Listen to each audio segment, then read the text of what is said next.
I'm gonna ask Joris if you could introduce yourself and GSoA and the work that you do and have been doing in Switzerland. Yes, first of all, thank you very much for the invitation. I'm Joris. I'm a political secretary of the GSoA, and GSoA is a group, Switzerland or Swiss without an army. We are 8 political secretaries, which are working for the GSoA, but the GSoA itself has about 20,000 members, and we are all activists in the best times, and maybe more, maybe less. It depends a bit on the whole situation which we have in Switzerland now, and also in the world, as you all know. The GSoA is a peace organization or anti-militarist organization in Switzerland, one of the biggest political peace organizations in Switzerland, which is doing like the classical political work, activist work, but also a bit of lobbying work, and as Romain said, launching initiatives and referendas, and doing campaigns against militarization. And what's a bit special, by GSoA, we don't have that much hierarchies. So as a secretary, I have my voice is heavier than in probably other organizations or in parties where there is a board which does the political decisions, and the secretary which is just doing the work, like organizing events or answering emails and so on. So I as a secretary, I'm also part of the board, and I have and my voice counts, and I can also decide on what we are doing on a political level, which is very, very nice, but it also puts a lot of, I would say, pressure, and it also needs probably a bit more effort for a well-functioning team. It's also worth mentioning the founding of our organization, because in Switzerland we have the possibility to launch initiatives and referendas. That's like a way to bring your voice and your ideas into politics and to change the constitution, which is a good way for organizations such as GSoA to bring their ideas into the Swiss politic, and not only with campaigns that are sometimes would have been sometimes a bit useless probably, so, but also with initiatives where you can change very much. And also you can try to abolish the army, which is the main topic of our organization. And that was the idea when the GSoA was founded in 1982. There was the decision made in a small group of young guys, young men mainly, and they decided to launch an initiative that wants to abolish the Swiss army. Therefore, they need about 100,000 signatures to collect, which is not that easy, especially in that time, and especially about this radical topic, or this radical idea of abolishing the army.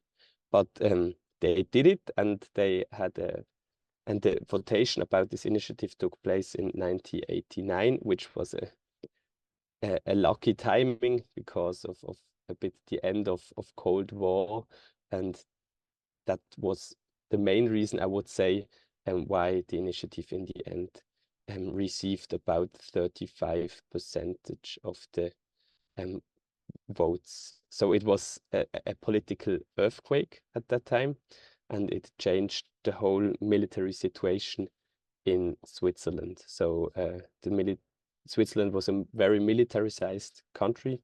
It is still a bit, but it was definitely more at that time. And this initiative was very central in this whole development of demilitarization.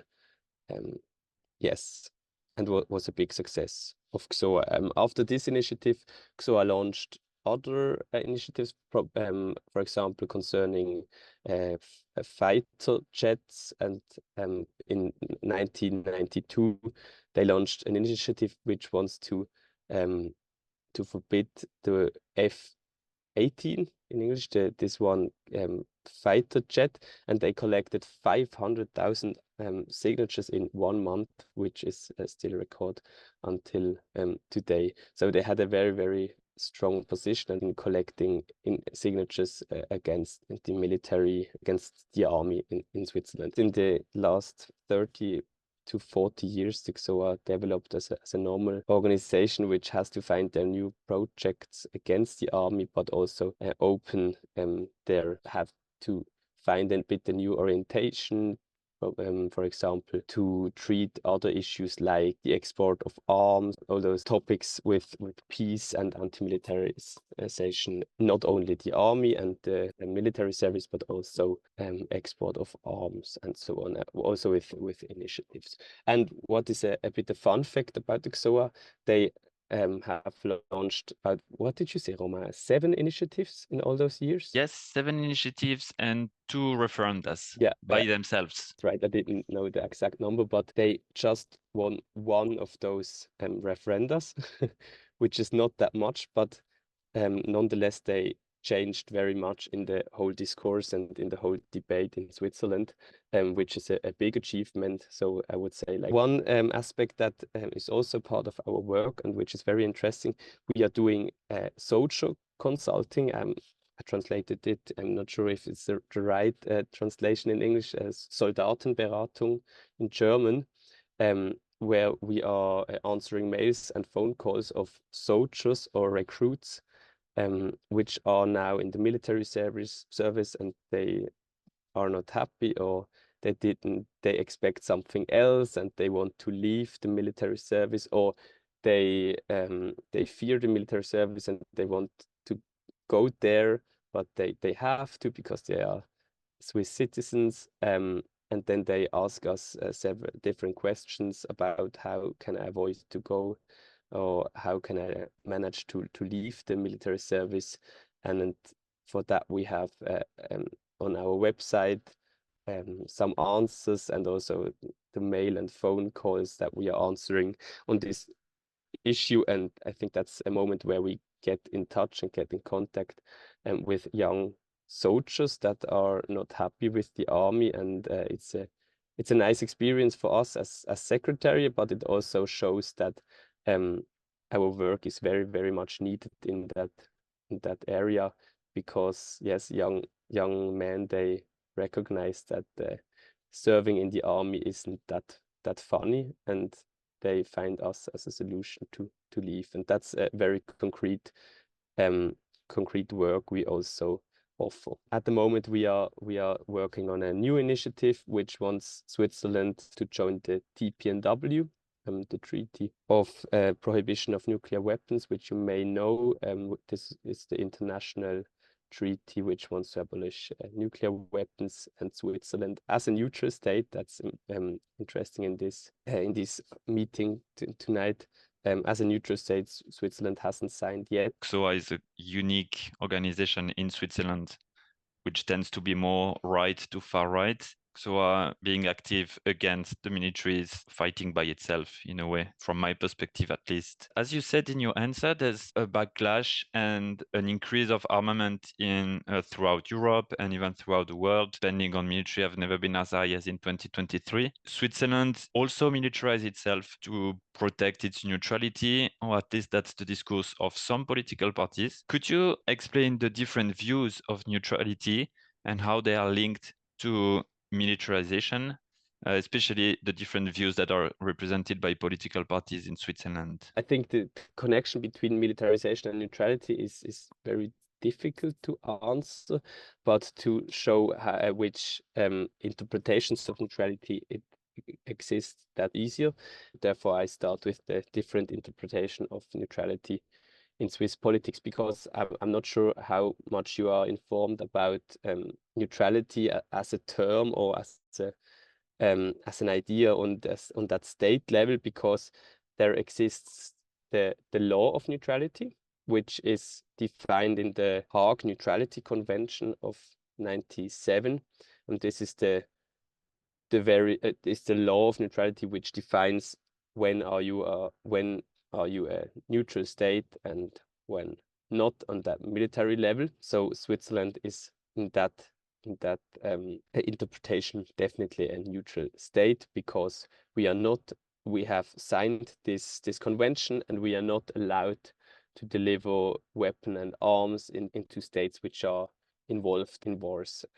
We have to admit that Switzerland is a bit dirty in that in that perspective, because we are exporting arms to different countries which are in a very critical state. I don't know, like Saudi Arabia, Ukraine conflict. It's very clear if we would like to export arms to Ukraine, we also have to export arms to Russia. So that's a bit the law.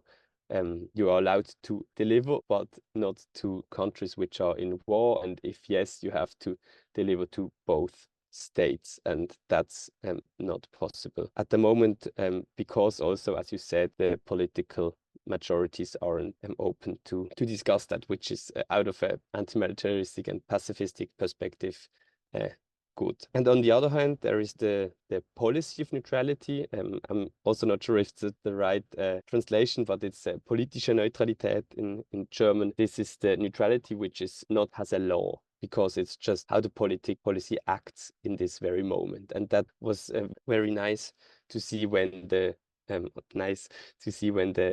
war started in 2022, because the whole EU, Switzerland isn't part of it, and was doing those sanctions against Russia, and Switzerland was waiting, I don't know, the first week after the outbreak of the war. Switzerland waited to follow these sanctions. The state can decide, or the democratic parties which have the power in the state can decide how do they want to interpret the neutrality. And the right-wing parties, they totally say no, neutrality is neutrality, and they interpret it like the law of neutrality. They say no, we are Switzerland, we don't have to say anything about any conflict in the world because we are neutral. But they distinguish now two different things, because it's not law of neutrality, it's political neutrality, and there we have possibilities to interpret it in our way. So that was the reason why Switzerland now took all the sanctions against Russia, and yes, did the most they could to avoid supporting Russia in any way. That was like, and to condemn Russia's war and so on. That is like the active interpretation of this political neutrality, or this policy of neutrality, that you can, if you want in this moment, you can condemn every war on earth, and you are still neutral, because you keep your military neutrality, because you are not delivering any weapons, but you have on a political level your very clear opinion what is good and what not. These two types of neutrality that are very important when you want to understand neutrality in Switzerland. And now I'm getting to militarization and neutrality. Here it is important to know that yes, Switzerland has this military neutrality because of this law of neutrality and the Hague Neutrality Convention. We have our army, which is in fact a defense army, because they are not allowed to attack any other countries because of the law of neutrality. You now may ask yourself, how does that make sense? If you're military neutral, why do you need to have an army? And I mean, that's the core questions, I think, which GSoA also puts on the table. Because why not Switzerland? Or when not Switzerland, who is able to abolish their army? Because the army in Switzerland doesn't have really a task, because they are just here to defend Switzerland, but the chance that somebody attacks us is not really existing when we are following the analysis defense in the world, because nobody should or would attack Switzerland, and if yes, they would have to go through several NATO states, and then Swiss army would have no chance, if we would be very, very honest. But that's not the case, and that's why we are still fighting for the abolition of the army. I want to share in the preparation work for this talk today, I was asking this question to ChatGPT because I wanted to know what ChatGPT thinks of the connection of militarization and neutrality. And I think ChatGPT gave me a very cute definition because it shows a bit a dilemma that exists, and I will read that now. So ChatGPT says excessive militarization might be seen as a contradicting the principles of neutrality by suggesting readiness for armed conflict or alignment with certain military power.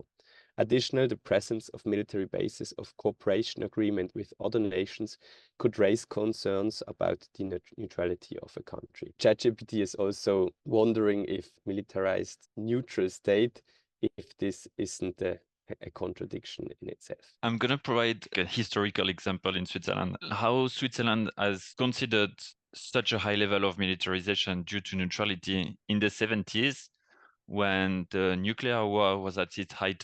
Switzerland considered developing its own nuclear weapons. And then they realized that even for Switzerland, it was too expensive. At the moment, they decided that neutrality was a better choice for as a policy, because they were also ready to give up on neutrality if the nuclear weapon were affordable for Switzerland. There are some political voices in Switzerland that are so in favor of armed neutrality that they have like no limit to what extent Switzerland should be armed, like nuclear weapons. Or I wouldn't be surprised if in the coming years they would suggest that we get, I don't know, like aerospatials or spaceships to defend ourselves from space attacks or whatsoever. And I think that's an interesting way of looking at demilitarization and neutrality, how you can interpret it as you can be friend with everyone and like cooperate with your surroundings, or you can be so heavily harmed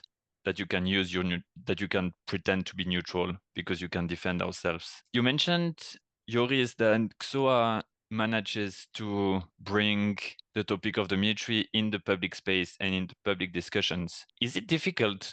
Do you feel like it's a fair and democratic process that you are given the chance to present your ideas? Or do you think that other forces are much more powerful and that some voices are silenced in the public discourse? How do you see the democratic discussion around the military and the neutrality in Switzerland? In the time where GSoA was founded and around the initiative or the votation on the abolition of the army in 1989, it was another situation because the group was new and everyone was, oh wow, they want to abolish the army. And so I think in the democratic debates, GSoA had another role and was more heard than today. I think today GSoA is like, they are a stakeholder in this whole political process. They are a big antimilitaristic organization and a pacifist voice in the whole debate. But now we have this backlash, we have this rearmament. Their way has failed. They are not interesting anymore for us. I think that's a bit in the media how the situation itself presents. And because when we are writing every week one press release about anything that is happening in Switzerland and another scandal, another chaotic situation, which in the army happens, about the army budget. We had very, very chaotic weeks in January and February.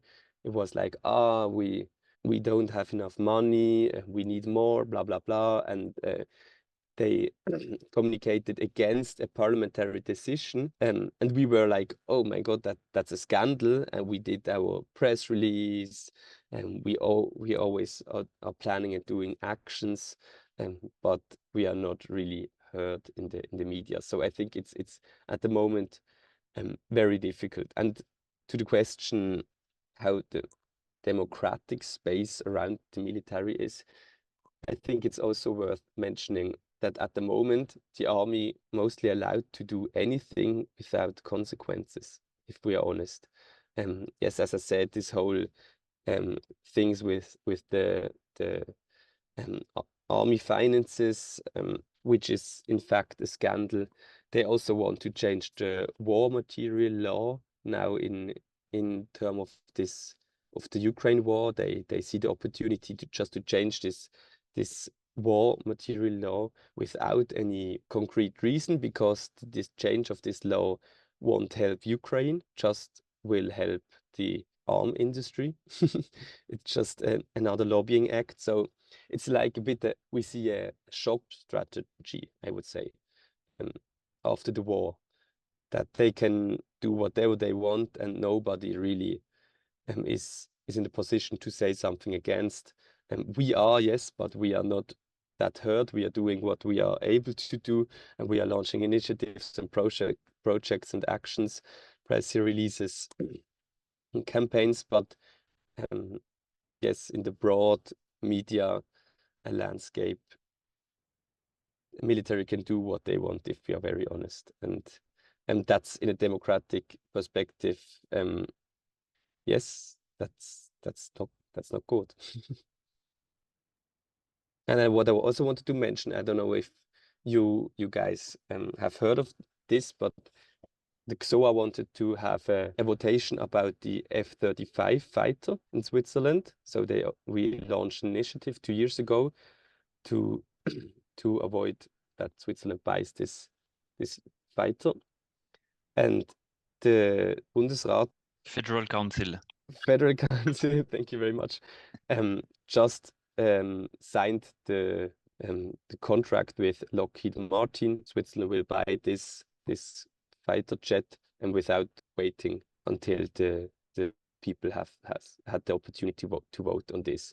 So it's also anti-democratic. What happens? Not everything is anti-democratic, but they are able to bring through anti-democratic decisions in the Federal Council without big outcry, and that's very hard now for us as a anti-militaristic political organization in Switzerland. I think we, as a collective, Nomoa shares that view that it's increasingly difficult to have democratic discussion, especially around security. Since 2022, the securitization in Europe has been so increasing that it's hard to make alternative views and just anti-militarist or peaceful views heard. And just about a bit of background about Switzerland, for those that are not from this country, maybe. In Switzerland, that is very liberal, as you may know. Lobbying is legal. So some groups of interest have access to the parliament directory. So they roam around in the building and have access to the parliamentarians. And one of the lobby that has a lot of access is the arms industry and the military. And in regard to the democratic processes, that is also questionable in many ways. And I think it's interesting to have the discussion when Switzerland is perceived and likes to sell itself as the direct democracy, the kind of perfect democracy. It has its flaws, because democracy is not just the fact of voting, it's also all the process that's around the possibility to provide different voices and so on. And now we're going to go more onto the effect of the conscription on a society. And I was wondering if GSoA is able to give ideas on how conscription and so a mandatory military service for all young male impact the worldviews of the people that participate in the military in a broader way, can influence the political view of the whole society. Is Switzerland more prone to supporting war? Is Switzerland more violent, for example, or not? Or maybe it doesn't have any impact? Yes, a very interesting question. I think for sure it has an impact. And I'm now again arguing with previous time of GSoA and the time in 1980s and 1990s, where whole Switzerland was definitely more militarized than today. The Swiss army had 800,000 soldiers, and today we have 140,000 soldiers. Switzerland was very, very strong militarized, and the army was omnipresent. Also in economy, that's very interesting. The higher your grade in the military was, the higher your grade in the economy was. The way we spoke with each other was more militarized. So I think there was a progress of a bit of demilitarization in the society and also in the army by reducing budget and soldiers. But I think still it is influencing the view of young men and political view also of those young men. The reason why I'm not only sure about it is because I think today where the young men aren't that informed what actually is happening in the army or in the military service, they often go a bit too open-minded, and then they, after some days or some weeks, they recognize that it's very hard, the military service, that it's very useless, because they are, you can probably share more details later with your experience, but that's also something we hear when we talk with the soldiers and recruits on phone or in email contact. They're just doing anything or doing stupid stuff because, yes, it's as we said, military in Switzerland is a defense army. They are preparing for a defense war, which probably and hopefully never gonna happen.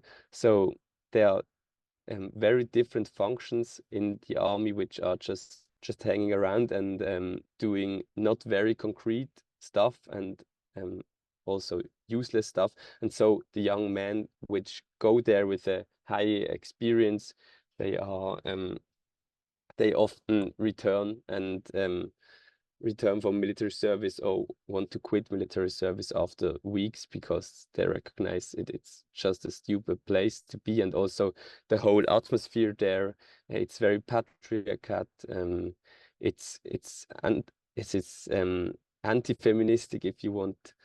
It's just a place where you want to stay that long, especially when you're coming out of a city, of a urban society where everything is very liberal, and then you come into this conservative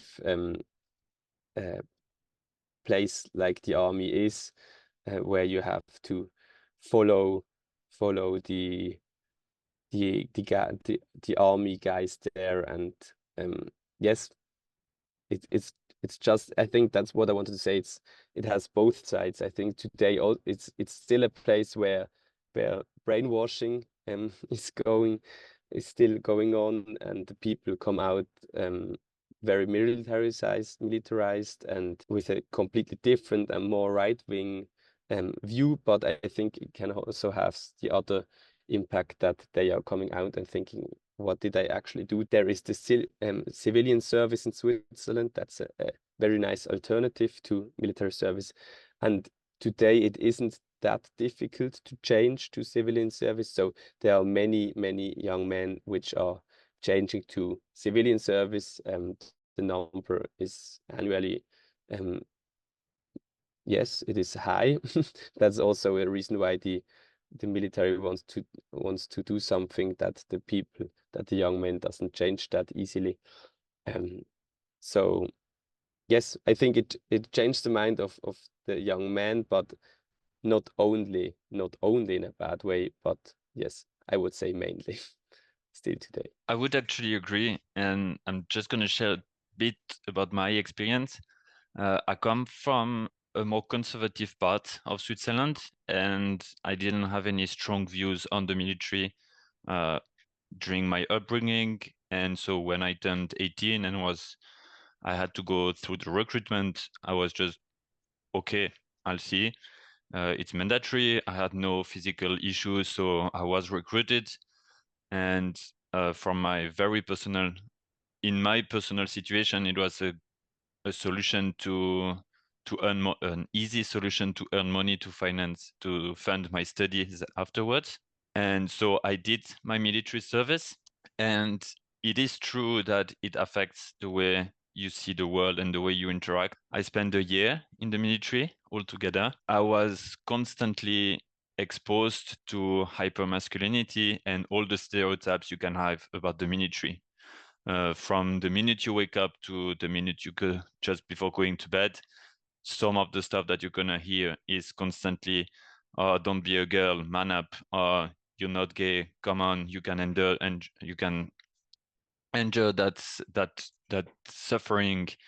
It's an environment in which pain, complete competition, and suffering is glorified. So you should be able to endure as much not suffering, but physical pain as you can throughout the day. So you have to be able to keep pushing and to go on and all of that without complaining. On top of that, you have the part that is about the hierarchy, in which is constantly reinforced. You are less than a human because because I am above you in the hierarchy. I can do basically whatever I want to you. Things have slightly changed over time. Physical punishment is not allowed anymore. And I think that's the main difference between the 80s and now. But even if you cannot physically hit someone, you can make someone run for how long you want, basically. There are still some limits. It's fairly easy to play around those limits. I've noticed that how it affected me, especially on the weekends and the month after my military service, when you go back to the civilian life and you're meeting with your friends to hang out on a weekend or to share a drink whatsoever, those views remain. It's not something that disappears when you step out from the uniform. When you put on your civilian clothes, it stays. You tend to be more sexist. You tend to be more prone to violence. You tend to be more competitive. You tend to minimize the suffering of people around you. And I think it has made me less empathic over the time while I was in the military, because basically in your environment from 5 a.m. to 11 p.m., that's why you're living around. So you see punishment, you see the glorification of pain, and so through time, you get used to it. And when you're in the military, no one hides that. That's what they're telling you, okay, you need to endure that so you're not feeling the pain anymore. At some point, you're not feeling tired anymore, or you are getting used to it. You're supposed to be able to operate with your brains off in a way. You're asked to stop thinking and just you hear a command and you act on it. And I'm grateful because when I left the military, I went through studies in which I challenged the views that I've been exposed to. Also on my daily environment afterwards, you get in a new atmosphere and you lose that habit. But I wouldn't be able to guarantee that it has not affected me in a way or shifted my perception and political views of the world. And that's something I find super interesting. Also because now there are some discussion of extending the conscription in Switzerland, because in the name of equality, why not involve women in the military as well, rather than accepting men, than dispensing men from the military service, let's involve women as well. And I think those discussions are needed right now. I was wondering if you are receiving other feedbacks, or if it's something that's visible in the Swiss society, that young men, when their minds are relatively fresh and maybe not so experienced and so more easy to manipulate when they go to the military, how do they interact? How does it impact the gender relations in the Swiss society or during the military service and so on, if you have any insights on that? Honestly, I don't have really insights or experience that we are doing in a direct way at GSoA, but it's more the whole political debate, as you mentioned, that we are following with opening the military service for women and all those aspects that the military and the politic is trying to attract women to the military service, which is really strong going on now. They want to do the information day obligatory for women, which is like a first step into opening or doing the military service obligatoire, obligate for women.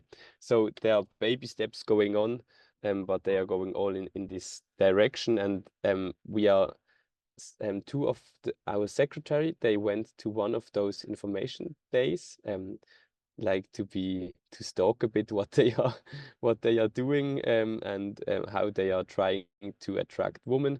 And it's what they are explaining about this whole day. It's horrible. So it's the pure sexism there.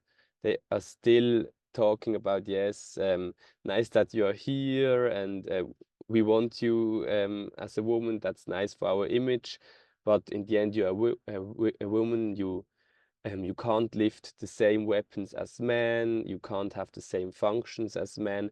So in the end, after all our opinion that opening military for women is bad out of an anti-militaristic perspective, it's also how they try to do it is it's still in this anti-feministic and toxic way. And it's not they are opening and then women are allowed and it's equality is reached. It's still in military where women are, when women are there, they have to live in this toxic atmosphere. And that's, I think, is so we are returning on how it is changing your view.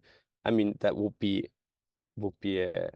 catastrophic if now women are obligated to go to the military service, and then the whole society is brainwashed thanks to military and not only men. So it's not that the presence of women would change the military to maybe a better or more equal place.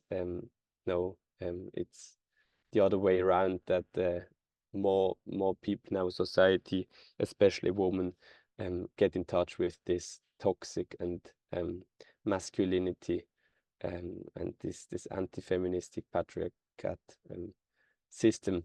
So yes, that's a bit what we are on the political level living through and have to struggle and have to fight with or against. And that's very hard in the actual backlash discourse, which I mentioned, to give opposition here. But we are trying our best to connect peace movement with feministic movements, and to do this whole thing intersectional, as we can name it. Maybe when I can add something that what you said, it's also worth mentioning that the whole situation we have now with the civilian service is also kind of a success of GSoA, because that happened in, I think, 1994, and it's also a bit of a follow-up of the abolition initiative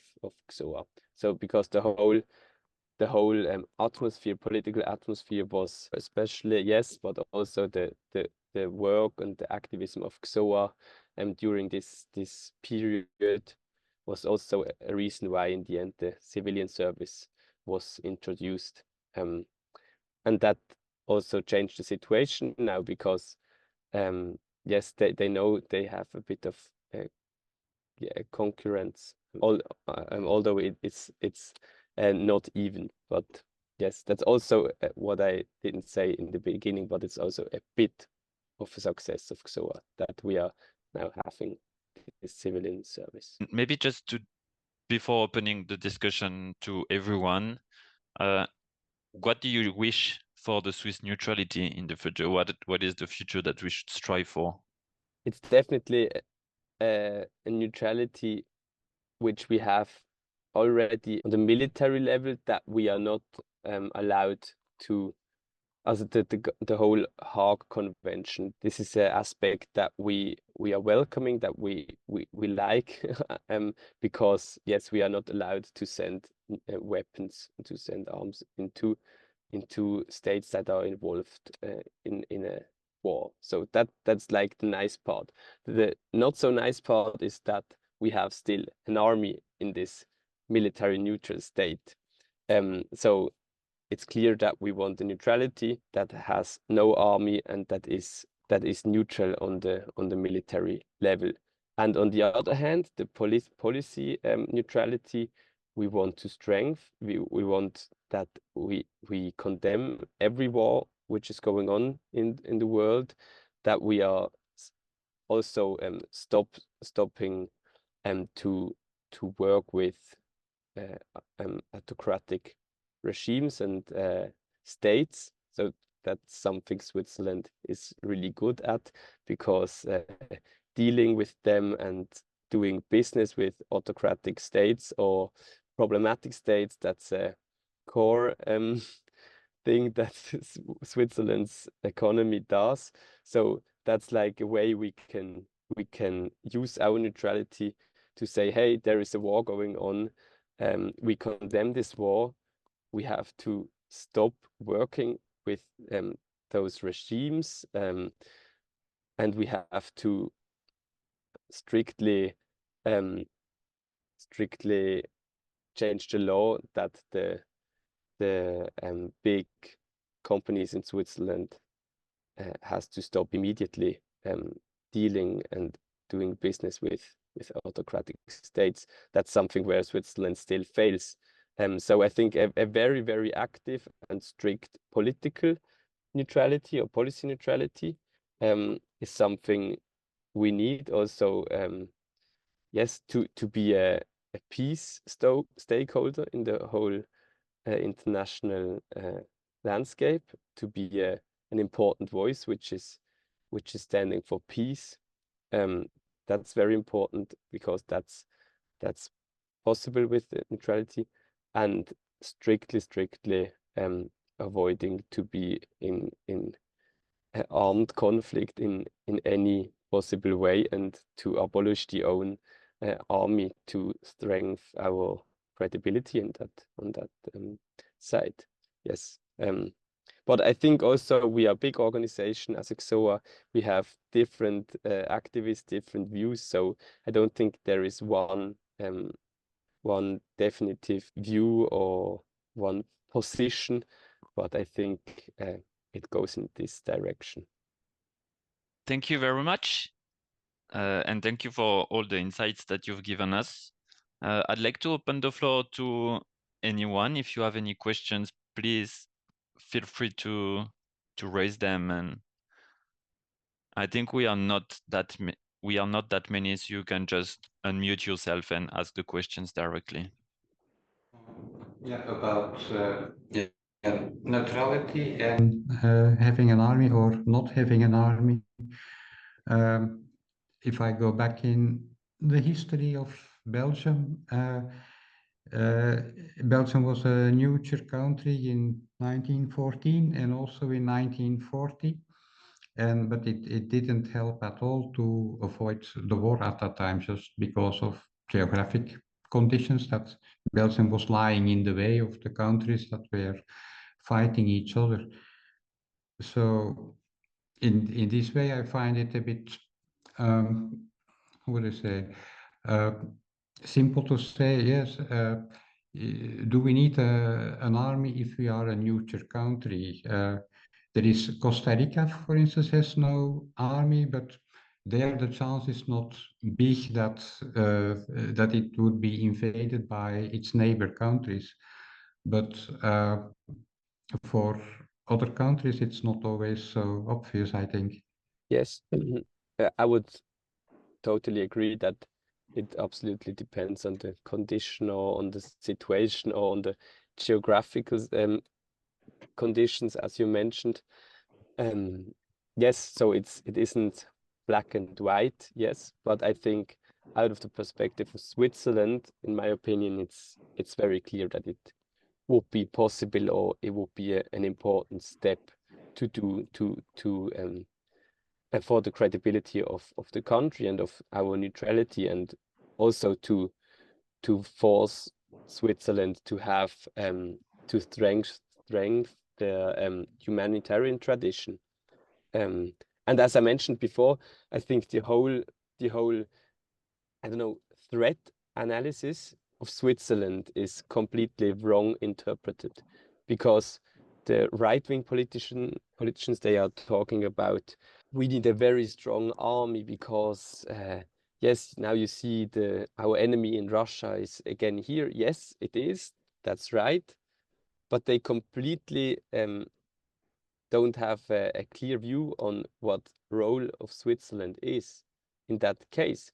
I absolutely see that it depends on the country, on your geographical situation. I mean, also in Germany, it's another situation. I'm not that sure if I would be in the same organization as in Switzerland in GSoA, or if something like GSoA in Germany would work, or the whole idea behind it, because it's just a whole complete other situation. But in Switzerland, for me, it's very clear, because when we look on a very clear and sober perspective, the threat analysis, the chance that Russia soon will attack us is very, very small.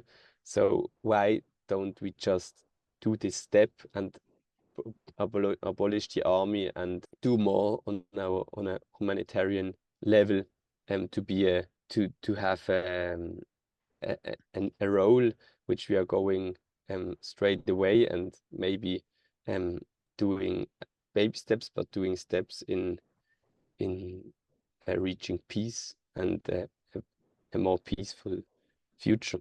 I would just like to add maybe a less Western perspective to that.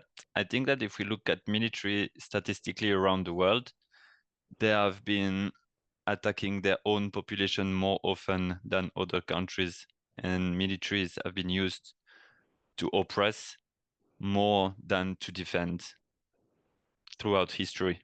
And I'm not saying, and also if you want to conduct a war, you kind of need the military.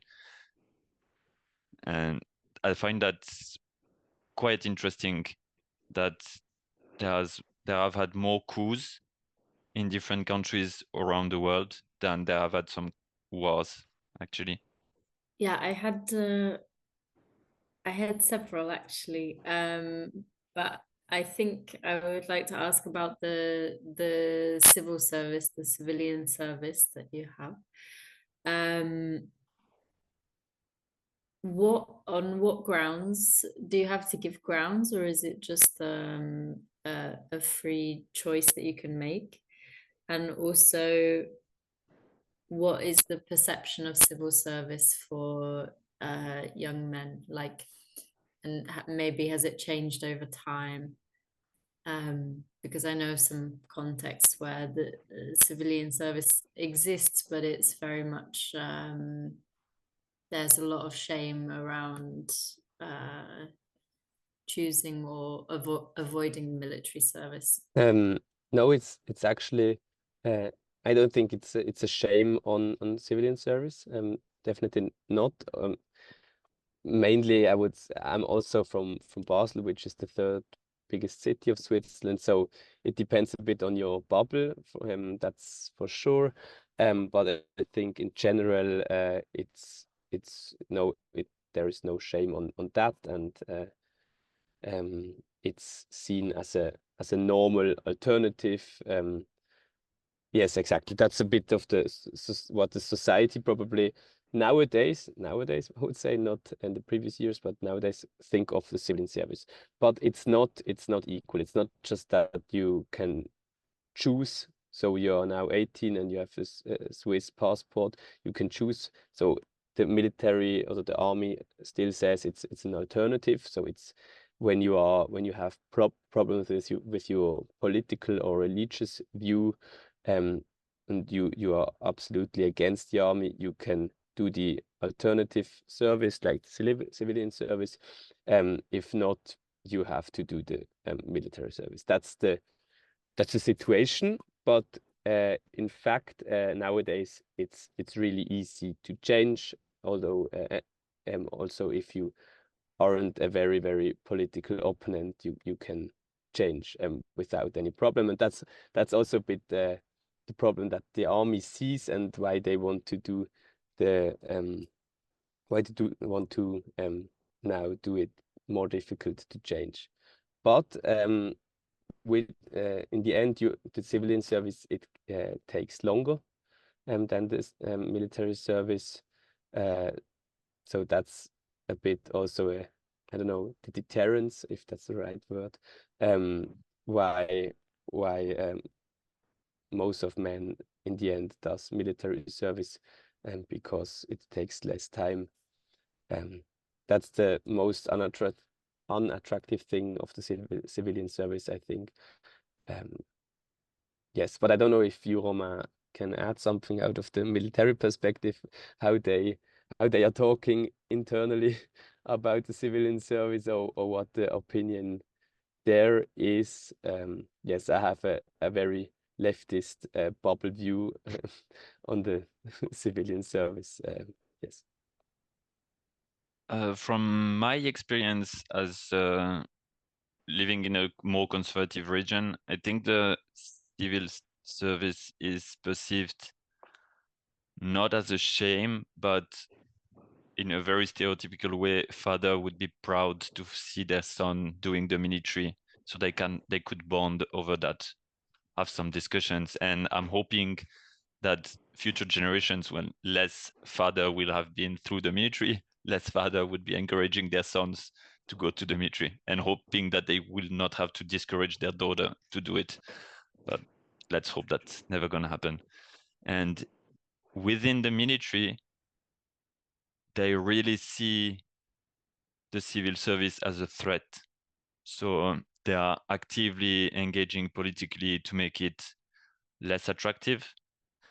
And the fact that it's 1.5 times longer than the military service is one aspect, but so far you were allowed to do it in just all at once.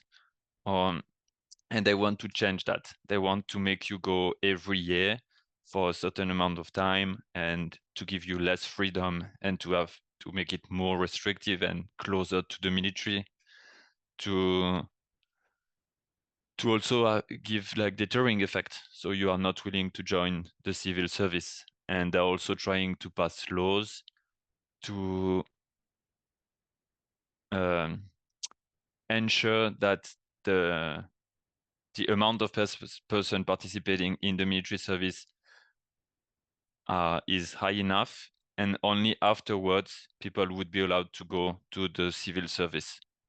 So the freedom of choice is decreasing, I think, from my perspective.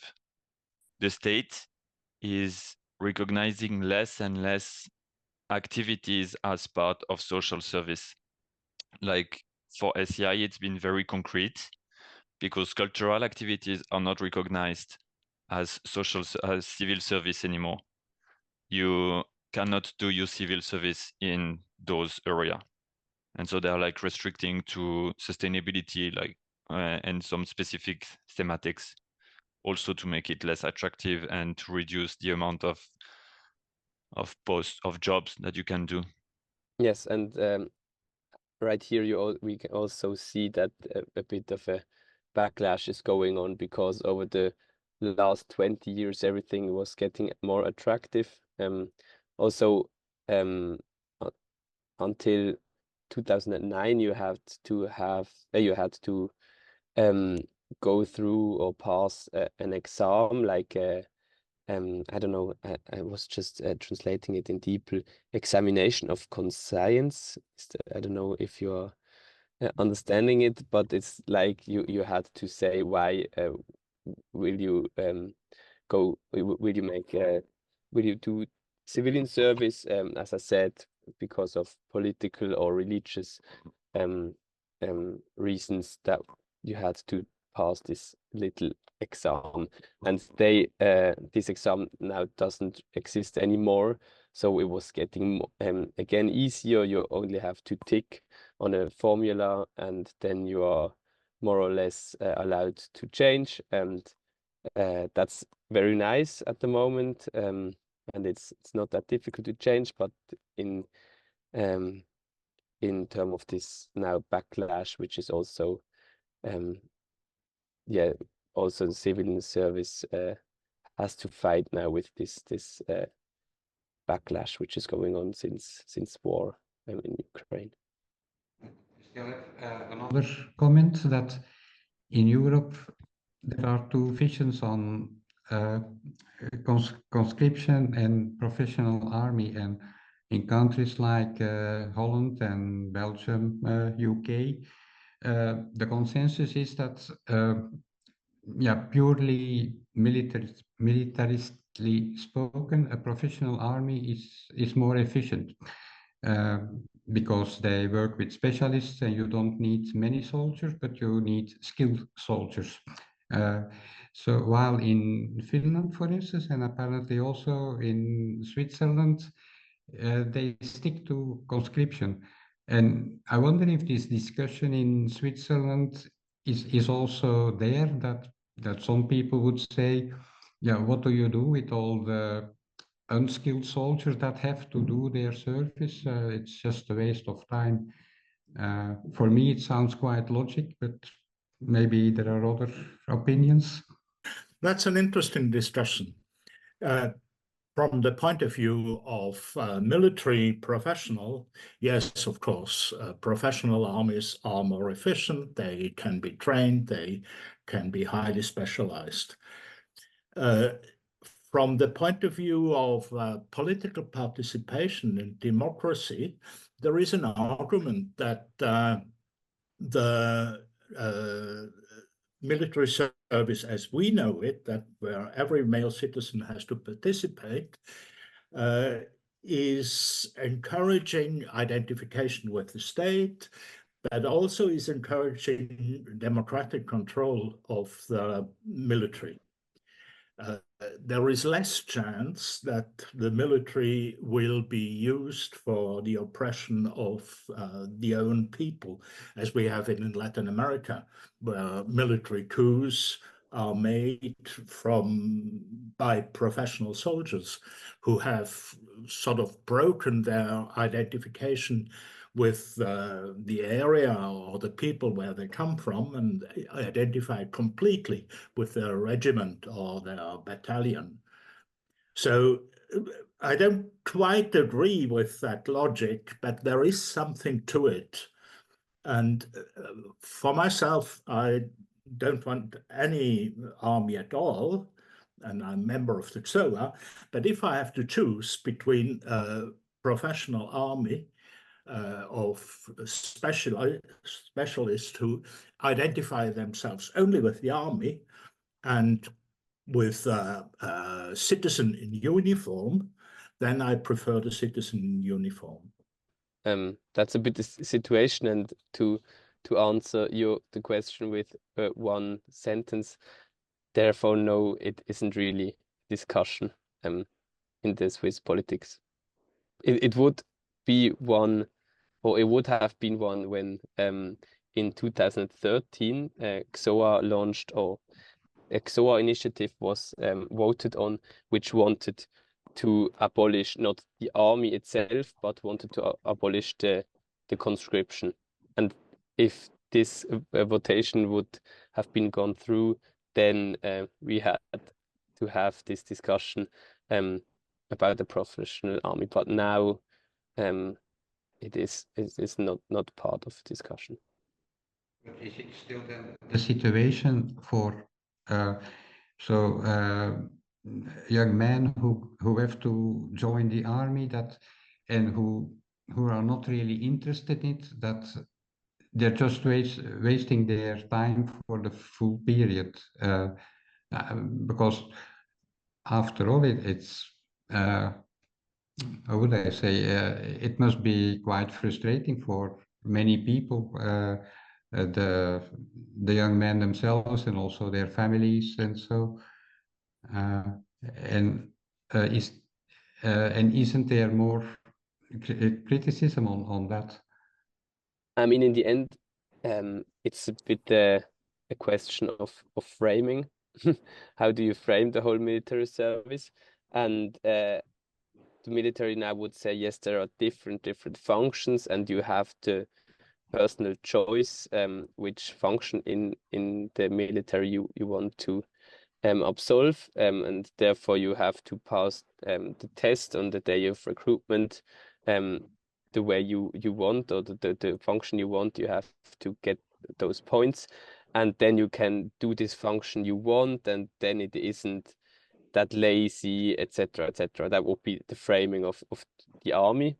But yes, in the end, I think 90% of the functions in the army are just a big waste of time. And I don't know what function do you had, Roma, and what your perspective on this whole wasting time aspect is, with your perspective as an absolvent.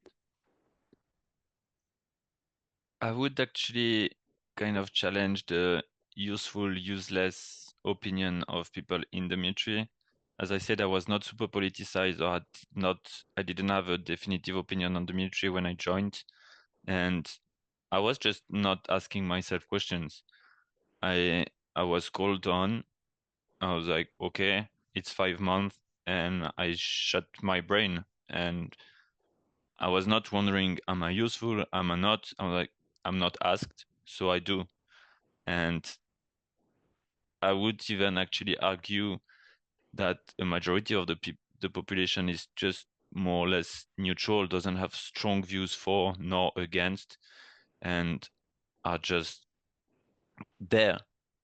And yes, of course, like plenty of time you're doing not only useless but dumb thing. You know you are purposefully wasting your time, but if you have a bit of an optimistic mind, you can also try to seek a bit of positive, because you have to be there, and so you can identify life lessons that you're learning, because you remain like you're living in a group, and to some extent you have to be able to go through the week with around like 20 to 30 guy that you wake up with, you go through the whole day with, and you sleep in the same room as them. So at some point you have to learn how to get along with a lot of people that you don't know, that are very different background.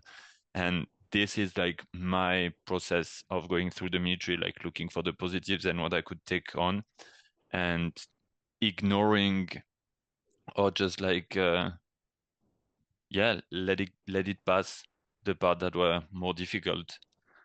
Now that I have stronger views and I've reflected much more about that, I don't think I would be able. And I'm still a member of the Swiss military, so I have to go every year. I haven't for 5 or 6 years, and I am really curious about what will happen this summer when I'll have to go back. There is a question in the chat, I see. Unfortunately, I can't citate now a study, and I'm also not sure if there is a study which is treating exactly this question. But I could have a look and searching one, but I'm not sure. There is one annually study in Switzerland which does a survey in the population about how the population what the population's opinion is about the army, about the height of the money which is spent for the army, also the army budget. There is that study which wants to find out how popular the army is in the population year for year, but about the consequences of the military service, I'm not sure, or I just don't know it. Yeah, just I reminded that the Swiss people also going to do Rome to serve the Pope, right? Is it also included with the military service, or it's like they can count as a military service to go to serve the Pope, or it's something divided? That's now a bit embarrassing that I don't really know how it is technical. if you can count these days as a normal military service or something like that, or if it's separated. I'm really not sure. Yeah, Peter, maybe you know more. Yes, it doesn't count as military service, but to be able to enter the Pope's Guard, you have to have done military service in Switzerland. That's a prerequisite. But afterwards, that's the only army you are able to join as a Swiss without breaking the Swiss law. But this is really minor. It concerns about 50 to 100 people every year. Okay, thank you. I just reminded because I just remember the scandals that happened that with the teenage of Swiss people, that what happened on the news and so on. It just keep up on my mind, and I wanted to ask. Thank you so much, Peter.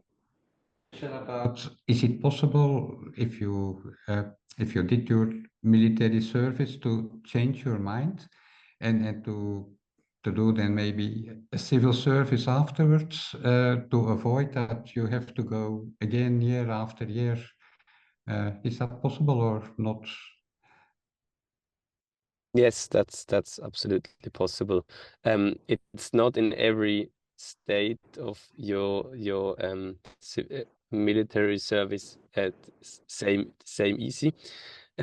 So sometimes it takes about, I think, 1 to 3 months to change, and if you are in a bad situation, I would say, so maybe end of military service, and they want you to go on, and when you then want to change, you have to do more days in civilian service. So it a bit depends on when you are trying to change, but it's always possible within 1 to 3 months. Thank you very much for the discussion. We've been a bit longer than I thought, and we won't have the time to go into breakout rooms for you to reflect. But if anyone has any thoughts on how this discussion could inform on in your own context or in different realities, or how, if you have any recommendation for Swiss people to act against the military, please feel free to share. And I am also posting in the chat a link to a document in which you should be able to comment and provide feedback on the event. It's a very short one, and we'd be glad if you took the time to do so. Are there any questions left? Thank you very much, everyone, for joining. For me, it has been a pleasure. I hope it has been interesting for you, and do not hesitate to let us know if it was maybe too Swiss-centric or what you thought about the discussion overall. The collective is rather new and we are experimenting, and feel free to share. We want to have feedbacks to improve our discussions and to promote even more anti-militaristic perspective. And the goal is to make it interesting for people that attend. Thank you very much, Joris, for participating and accepting to have that discussion with us. Thanks for your insight. From a personal perspective, thanks for the work that you do. Thanks a lot, and GSoA does. And I don't know if you have a final comment or. I just wanted to say thank you again for the invitation, and sorry if it was too Swiss perspective, because in preparation work I wasn't really sure what the audience actually is. So sorry for that, and also sorry for my English, which is sometimes a bit broken. And yes, thank you very much. And if you want to have more information, you can visit our website, GSoA.ch. ch. You can also write us an email if you have further questions. And yes, it is in German and in French mainly, but yes, if you want to have more, thank you very much for sharing the link. If you want to have more information, you will find our latest campaigns and our new initiative and our position on Israel, Palestine, on Ukraine, and so on. Thank you very much from my side. Thank you everyone for joining again.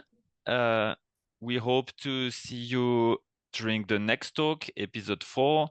You can follow the No More Rock Collective on Instagram, and that's where you're gonna see all the information and you'll be updated and you'll have the information about the following episode at the time. A final thanks to everyone for joining, and I wish you all a nice evening or day or night, depending where you are. Thank you very much for joining.